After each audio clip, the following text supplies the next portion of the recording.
Queria pedir que você abrisse sua Bíblia lá em Jonas, capítulo 2.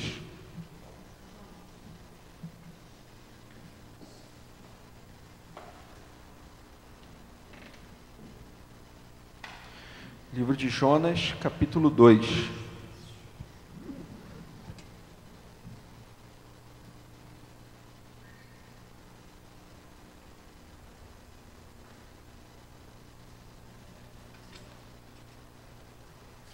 Jonas, capítulo 2.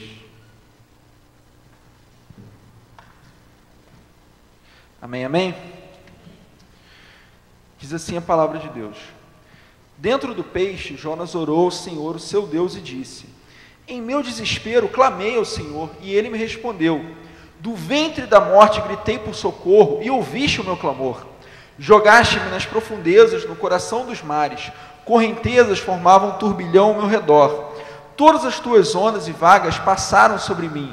Eu disse, fui expulso da tua presença. Contudo, olharei de novo para o teu santo templo. As águas agitadas me envolveram, o abismo me cercou. As algas marinhas se enrolaram em minha cabeça. Afundei até chegar aos fundamentos dos montes, a terra embaixo, cujas trancas me aprisionaram para sempre. Mas tu trouxeste a minha vida de volta da sepultura, ó Senhor meu Deus. Quando a minha vida já se apagava, eu me lembrei de ti, Senhor, e a minha oração subiu a ti, ao teu santo templo. Aqueles que acreditam em ídolos inúteis desprezam a misericórdia, mas eu, com um cântico de gratidão, oferecerei sacrifício a ti. O que eu prometi, cumprirei totalmente. A salvação vem do Senhor. E o Senhor deu ordens ao peixe, e ele vomitou Jonas em terra firme. Oremos. Deus, eu te louvo e te agradeço essa igreja, pelo pastor Alex, ó Pai, por esta comunidade que me recebeu tão bem, ó Pai, e agora eu quero te pedir em nome de Jesus que o Senhor venha pregar através de mim, ó Pai, que seja a minha voz, mas as tuas palavras. É o que eu te peço e te agradeço em nome de Jesus. Amém.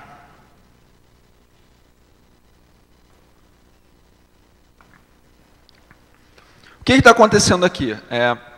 Para você que não conhece a história de Jonas, Jonas ele foi um profeta.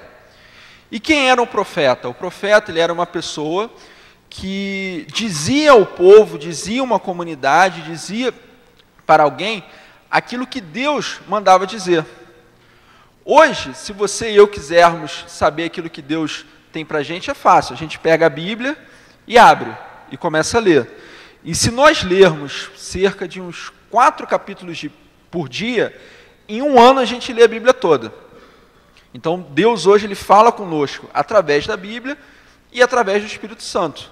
Claro que submisso à Bíblia. Deus não vai falar ao meu coração algo que é contrário à palavra de Deus, né? Eu fiz uma viagem missionária uma vez e teve uma irmã que chegou para um pastor casado e falou assim, olha, Deus falou ao meu coração que você vai ser o meu marido. Já imaginou, Aline? Chega um irmão aqui para o pastor Alex, só pastor Alex, Deus falou no meu coração que você vai casar comigo, vai ser meu marido? Exatamente. Eu acho que com a irmã Letícia também não seria diferente, não. Mas Deus ele fala conosco hoje através da tua palavra.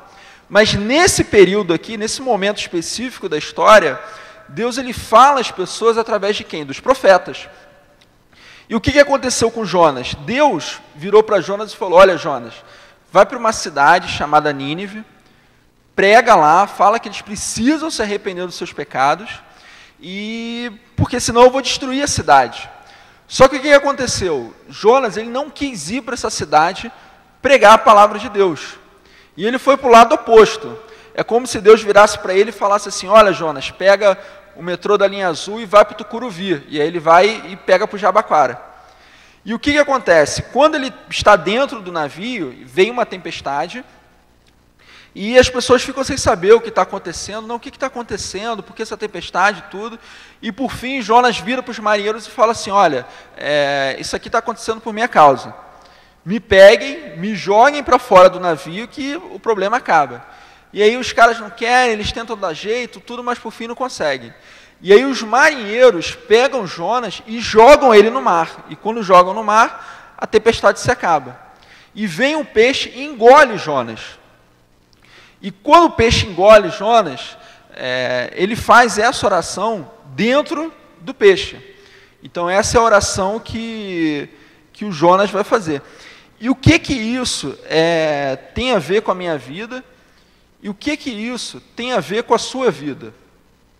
Se a gente for estudar um pouco a história do livro, a gente vai ver que o povo ao qual Jonas ele é enviado para pregar o evangelho, para ele falar daquilo que Deus tinha, o povo de Nínive, ele era de um outro povo que várias vezes ameaçou historicamente Israel, que várias vezes quase que entrou em guerra, e se eles invadissem Jerusalém, normalmente quando um povo invade o outro, os primeiros a morrer são o rei, os sacerdotes e aqueles do círculo religioso. Então, várias vezes que esse povo quase invadiu Jerusalém, significa que várias vezes Jonas ele quase morreu. Isso é histórico. E isso nos ajuda a entender um pouco por que Jonas ele tinha essa amargura, ele tinha esse receio. Ele não queria pregar aquilo que Deus queria, o evangelho para esse povo. Se você depois em casa, fica como dever de casa, for ler o capítulo 3, você vai ver que Deus vira para ele e fala assim: Jonas, vai lá em Nínive e prega durante 3 dias. Aí Jonas, você acha que depois de ter sido engolido pelo peixe, passado por isso tudo, ele tinha se quebrantado, mas mais ou menos. Porque Deus manda ele pregar por 3 dias, ele prega por um só.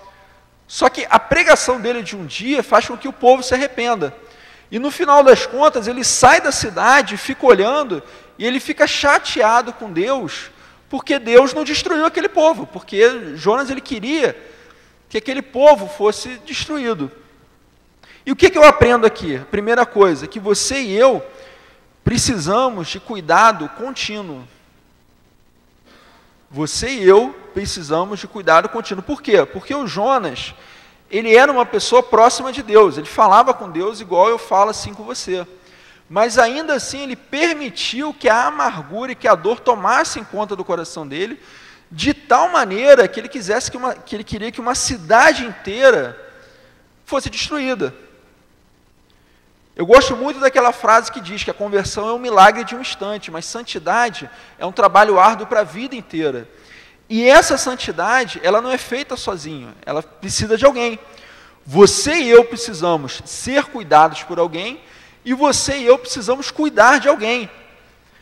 É como se nós fôssemos um carro, por exemplo. Se você só colocar gasolina no carro e sair andando por aí, uma hora ele vai quebrar. Por quê? Precisa de revisão, precisa trocar óleo, precisa fazer uma série de coisas. Assim é com a minha vida, assim é com a sua vida. Você e eu precisamos de cuidado contínuo. Ah, não, Leonardo, mas eu tenho 30 anos de convertido, 50 anos de convertido, eu nasci na igreja, na hora que minha mãe estava dando parto, do lado direito estava meu pai, do lado esquerdo estava o pastor lá orando lá pelos médicos. Sabe, só um parênteses, eu conheço pastores que toda vez que o filho de um membro da igreja vai nascer, ele está lá no hospital junto, isso é sério. Mas, enfim, sabe, o tempo, ele não é sinal de maturidade, ele deveria ser sinal de maturidade, mas não necessariamente é. Pelo contrário, quando eu acho que, por causa do tempo, por causa do conhecimento, essas coisas todas, eu não tenho mais o que crescer, o que aprender, ou o que evoluir, é nesse momento que eu dou meu primeiro passo para poder cair e, sabe, quebrar minha comunhão com Deus, não ter mais um relacionamento saudável com Deus. Por isso, a primeira coisa que eu aprendo aqui é que você e eu precisamos ter um cuidado contínuo. Amém? Beleza. A segunda questão aqui é que todas as vezes que eu clamo a Deus, Ele me ouve. Versículo 1, 2 e 7. Ó, versículo 1, dentro do peixe, Jonas orou ao Senhor, o seu Deus, e disse: em meu desespero clamei ao Senhor, e ele me respondeu do ventre da morte. Gritei por socorro e ouviste o meu clamor. E no versículo 7, quando a minha vida já se apagava, eu me lembrei de ti, Senhor, e a minha oração subiu a ti, ao teu santo templo. Ao teu santo templo. O que eu aprendo com isso aqui? Que Deus, Ele sempre ouve a minha oração e a sua oração. Não necessariamente Ele vai cumprir ou Ele vai fazer aquilo que eu quero, mas Ele ouve. E eu ter essa certeza no meu coração é algo maravilhoso, mas aí você pode falar, Leonardo, mas isso eu já sei, tudo bem, você já sabe, mas isso é uma verdade na sua vida? Isso é uma verdade na minha vida? Você e eu, que já aceitamos a Jesus Cristo como Senhor e Salvador das nossas vidas, que fomos selados com o Espírito Santo, nós temos a capacidade, nós temos o privilégio de ter um relacionamento íntimo com Deus. Nós podemos orar, nós podemos falar com Deus, e Deus ele pode falar conosco, eu posso sentir Deus. E isso é um privilégio que nós temos, porque muitas pessoas já passaram por esse mundo, e elas não desfrutaram disso. Se você pegar lá depois, lá em Hebreus, finalzinho do capítulo 11, início do capítulo 12, você vai ler sobre isso. Deus é o Deus que ouve. Então o cristão, ele tem a capacidade de nunca se sentir sozinho. Porque eu posso falar com Deus, eu posso ter a certeza de que Ele está ouvindo a minha oração. Ah, Leonardo, mas eu estou passando por problema, estou passando por angústia, está acontecendo isso e aquilo. Tudo bem. Mas o seu problema, ele mudou a sua realidade, ele mudou a sua vida. O seu problema não muda quem Deus é. Deus ele ouve a sua oração e a minha oração a todo momento. Não quer dizer que Ele vai atender da forma que eu quero. Mas Ele ouve a nossa oração. A gente olha aqui a história de Jonas, a gente vê. Jonas ele era uma pessoa que era para cumprir a vontade de Deus, ele não cumpre. Ele é engolido por um peixe, ele ora e Deus ouve ele. Eu lembro que quando eu era criança, eu era muito pirracento. Diz a irmã Letícia que eu não mudei muito não, mas eu mudei sim, tá, amor? E às vezes eu ficava bravo, me irritava com alguém da minha família, e ficava sem falar com a pessoa. Só que quando eu era criança, eu era muito bonitinho, assim, né? Ainda sou, mas eu era mais, né? Não entendi o riso aí das pessoas, da piada, né? Enfim. E aí eu lembro teve uma situação que me marcou muito. Eu tinha brigado com a minha tia, né? Eu devia ter uns 7, 8 anos, e aí ela veio falar comigo e eu não falei com ela, não dei bola. Só que criança tem memória de peixe, né? Ela briga, acontece alguma coisa, mas daqui a 5 segundos ela já esqueceu.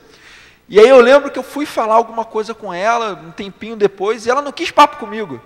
Ela virou, não, mas você não falou comigo, então agora eu também não falo com você. E eu lembro que para mim aquilo foi um choque, eu fiquei assim, estarrecido, eu falei, como assim? Porque a primeira vez na vida isso tinha acontecido comigo, de eu ir falar com alguém, né, um adulto, né, porque criança briga, daqui a pouco está se falando, mas de eu falar com um adulto, e o adulto ter essa atitude comigo. Eu lembro que, para mim, aquilo naquele momento foi um choque. Só que no nosso relacionamento com Deus, não importa o que aconteça, Deus ele sempre nos ouve. Mas aí você pode falar, Leonardo, você não sabe o que eu já fiz muita besteira, eu já fiz isso, já fiz aquilo, já subi, desci, dei cambalhota, fiz um monte de coisa. Tudo bem, mas nada do que fizermos pode diminuir o amor que Deus tem por nós. Da mesma forma que nada do que fizermos vai aumentar em nada o amor que Deus tem por nós. Deus ele nos ama. E Ele está sempre disposto a nos ouvir. Ainda que eu ache que eu esteja em pecado, ainda que eu tenha feito um monte de coisa, não interessa. Deus é Deus. A besteira que eu fiz ontem, Deus ele já sabia que eu ia fazer e não mudou nada o amor dele que tem por mim. Jonas, ele desobedeceu uma ordem direta de Deus. Olha, se tem uma coisa que me irrita profundamente, é quando eu peço para alguém assim, algo assim, direto, essa pessoa vai lá e faz o contrário. Se eu chegar e falar, não, deixa esse copo aqui, por favor, aí a pessoa vai lá, não, vou colocar aqui. É algo que, sabe, me irrita. A irmã Letícia sabe o que eu estou falando. Né? Sabe, quando eu peço algo com todas as letras, a pessoa vai lá e faz diferente. Mas Deus é Deus, Deus não é Leonardo, e glória a Deus por isso, porque não importa o que façamos, Ele sempre está disposto a nos ouvir. Qualquer coisa que eu fizer, Deus já sabe, porque Deus é Deus.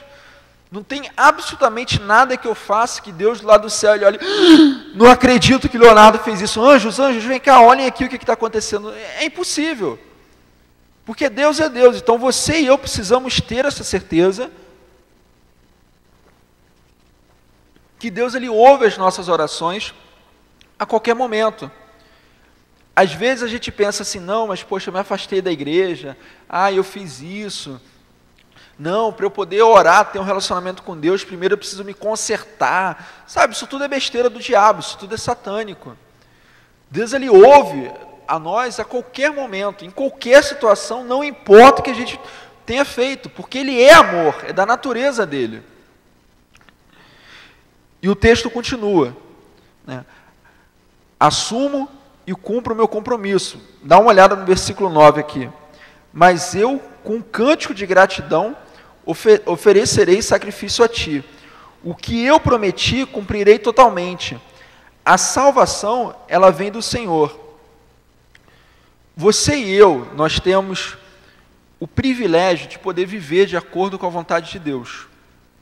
Nós temos esse privilégio. Através do Espírito Santo de Deus que habita em mim, eu tenho a capacidade dada por Deus de vencer o pecado. Como o pastor Alex ele falou hoje, o cristão ele pode pecar ocasionalmente. Está vendo como é que eu presto atenção? É exatamente essa palavra que você usou. O cristão ele pode pecar ocasionalmente, mas ele não é dominado pelo pecado. Por quê? Porque o Espírito Santo, ele habita em mim, ele está em mim. Só que eu preciso, a partir do momento que assumo um compromisso com Deus de viver de acordo com a vontade dele, de cumprir esse compromisso. Só que a coisa mais maravilhosa do mundo é que esse compromisso que eu assumo com Deus de viver de acordo com a vontade dele, eu posso pedir ajuda a Deus a viver. Porque eu ouço às vezes algumas pessoas dizerem, não, você tem que largar o pecado, você tem que fazer isso, você tem que fazer aquilo. Ela coloca um monte de coisa de tem que. Mas ela esquece de dizer o quê? Que o Deus que nos ama e que deseja que nós vivamos de acordo com a vontade dele, é o mesmo Deus que nos dá poder e capacidade de viver de acordo com a vontade dele. Você está entendendo qual é a lógica da coisa? Deus vira para mim e fala, Leonardo, faça isso. Só que o mesmo Deus que vira para mim e diz, Leonardo, faça isso, é o Deus que me dá capacidade de viver de acordo com a vontade dele. É o mesmo Deus. E eu volto a repetir, não importa aquilo que eu faça, nada vai mudar quem Deus é. Deus é o Deus de amor que me ama e quer ter um relacionamento comigo. Nesse versículo 9 aqui, eu acho muito interessante, porque algumas pessoas pegam a vida de Jonas e elas afirmam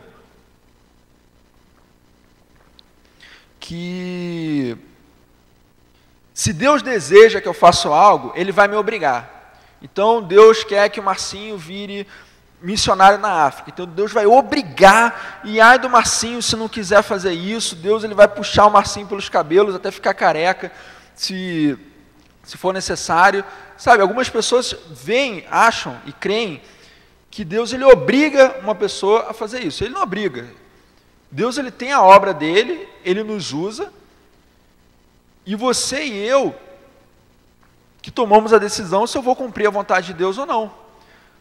Deus ele não nos obriga, Deus ele não chega para mim e fala, Leonardo, você vai fazer isso e pronto. Ele não faz isso comigo, ele não faz isso com você. E eu acho interessante que essa questão que acontece com Jonas, por que isso tudo acontece? Porque, primeiramente, claro que Deus chamou ele, mas ele assumiu um compromisso com Deus. Olha o versículo 9. Mas eu, com cantos de gratidão, oferecerei sacrifício a ti. O que eu prometi, eu cumprirei totalmente.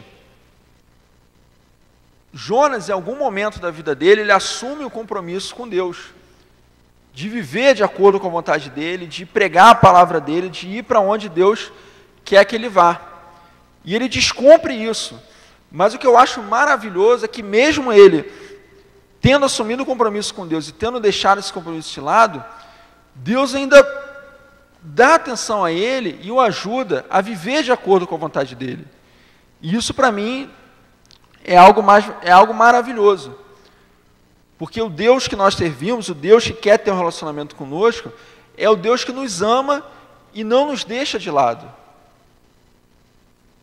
E uma outra questão, e caminhando para o encerramento, é que nós precisamos o quê? Adorar o Deus verdadeiro, versículo 8. Aqueles que acreditam em ídolos inúteis desprezam a misericórdia. Nesse mundo em que vivemos, existem vários deuses, deuses com D minúsculo. E esses deuses, eles se nós permitirmos, eles têm a capacidade de nos afastar de Deus. Eles têm essa capacidade. Por isso que você e eu precisamos nos esforçar e pedir graça a Deus para que nós possamos viver de acordo com a vontade dEle. E que são esses deuses? Existem alguns que são fáceis de ser identificados, né? A questão da bebida, a questão da prostituição, coisas que, moralmente falando, elas são erradas. Mas existem outros deuses que, se você e eu permitirmos, eles podem fazer morada no nosso coração e nos afastar de Deus. Ah, não, eu não tenho tempo para poder a igreja, para poder servir a Deus, porque eu estudo. Então, eu só estudo, eu só vou estudar, eu só vou fazer isso, e pronto, acabou. Estudar é bom? É ótimo. Eu sou professor de História, foi minha primeira formação, e eu sou a primeira pessoa a incentivar qualquer pessoa que queira estudar. Mas a partir do momento que isso se torna o centro da minha vida, e impede que eu tenha um relacionamento com Deus, eu preciso encontrar um equilíbrio. Veja bem, eu não estou dizendo que você não deve estudar. Eu estou dizendo que há tempo para cada coisa. A questão do trabalho. Ah, não, eu só trabalho, eu só faço isso, eu faço aquilo. Ah, não, os meus amigos, eu sou amigos, então não tenho tempo. Existem coisas na nossa vida que têm a capacidade de nos afastar de Deus. Como diz o versículo 8. Aqueles que acreditam em ídolos inúteis desprezam a misericórdia. Existem coisas que a gente olha e, ao vê-la, nós não necessariamente temos a certeza naquele momento de que aquilo nos afasta de Deus, mas nos afasta, porque pode se tornar o quê? Um ídolo. Um relacionamento pode se tornar um ídolo. No dia que a irmã Letícia for mais importante para mim do que Jesus, então ela se tornou um ídolo para mim, eu preciso resolver esse negócio. No dia que eu começar a trabalhar, que eu estiver dando aula, e aquilo for mais importante do que servir a Deus, aquilo se tornou um ídolo. E eu preciso resolver isso.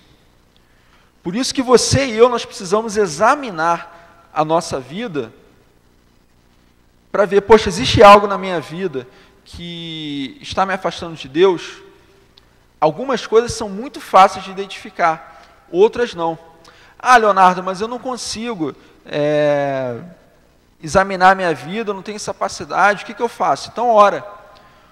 O Salmo 139, versículos 23 e 24, nesse sentido ele é lindo. Porque Davi, ele vira para Deus e fala: sonda, meu Deus, e conheces o meu coração. Prova-me e conheces as minhas inquietações. Vê se em minha conduta algo te ofende e dirija-me pelo caminho eterno.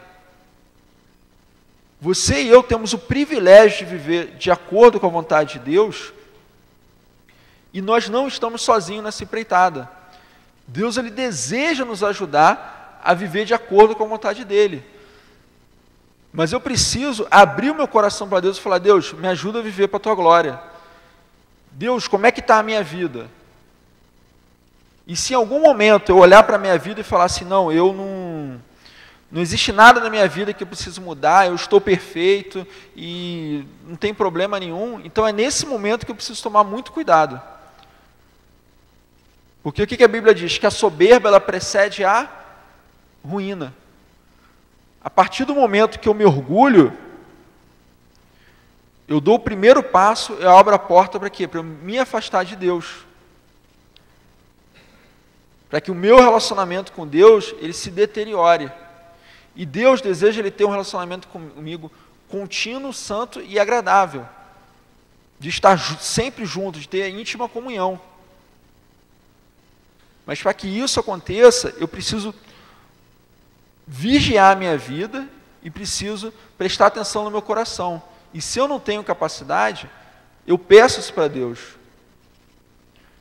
Jonas, ele é um ótimo exemplo de alguém que certamente viveu grandes coisas para Deus, porque ele era um profeta, mas que infelizmente em algum momento da vida dele, ele simplesmente deixa que a angústia, que a dor, que determinadas coisas tomem posse do coração dele, e isso afasta ele de Deus. E ele sofre as consequências do pecado dele. Como a gente está estudando de manhã com o pastor as questões do sofrimento, uma das origens do sofrimento é o quê? É o meu próprio pecado. Eu cometo um pecado e eu sofro a consequência dele. Ah, mas no sacrifício de Jesus ele não perdoa todos os pecados? Perdoa. Você não vai para o inferno por causa desse pecado. Mas ele ainda assim, ele traz consequência para mim. E às vezes até para as pessoas que estão ao meu redor. Por isso você e eu precisamos vigiar o nosso coração. E não permitir que nenhuma coisa venha fazer morada nele e que venha nos afastar de Deus. E se eu acho, se eu entendo, se eu creio que eu não tenho capacidade para poder fazer isso, então eu vou orar e pedir a Deus, e falar, Deus, me ajuda. Deus, eu quero viver de acordo com a tua vontade, mas eu preciso que o Senhor me ajude, preciso que o Senhor esteja comigo, preciso que o Senhor me dê capacidade para isso, porque sozinho eu não consigo. E não adianta só procurar a Deus, nós precisamos de pessoas. Seja um amigo cristão há mais tempo, seja o pastor, eu. Você e eu precisamos discipular e você e eu precisamos ser discipulados. Sozinho não dá para ser cristão. Sozinho não dá para fazer nada. Jesus em nenhum momento, ele ficou sozinho. Ele tinha os seus discípulos, que em alguns momentos a Bíblia vai dizer que são 200, 150. Ele tinha os seus 12 apóstolos, e ele ainda tinha 3 que estavam sempre com ele, Pedro, Tiago e João. Então não adianta eu querer ser cristão sozinho, não adianta eu querer pegar a minha canoa e remar sozinho no rio da vida. Você e eu precisamos de pessoas que nos ajudem a caminhar com Deus, com quem eu possa falar e dizer, olha, eu estou com dificuldade nessa área, ora por mim, me ajuda, cuida de mim. E ao mesmo tempo eu não posso ser egoísta, porque se eu procuro alguém para cuidar de mim, eu também devo procurar pessoas de quem cuidar, para que assim você e eu possamos viver de acordo com a vontade de Deus. Amém? Deus, eu te louvo e te agradeço mais uma vez, ó Pai, pelo Deus maravilhoso que Tu és em nossas vidas. Perdoa nossas faltas, nossos pecados. Ajuda-nos, ó Deus, a procurar pessoas que possam cuidar da gente. Nos ajude também, ó Pai, a nos colocarmos em Suas mãos para cuidar de outras pessoas. Ajuda-nos, ó Pai, a ter um relacionamento sincero contigo, íntimo, contínuo e saudável. E que tudo fizermos seja para a honra e glória do Teu santo nome, ó Pai. Que tudo que fizermos seja inspirado, seja orientado pelo Teu Santo Espírito. É o que te peço e te agradeço. Em nome de Jesus. Amém.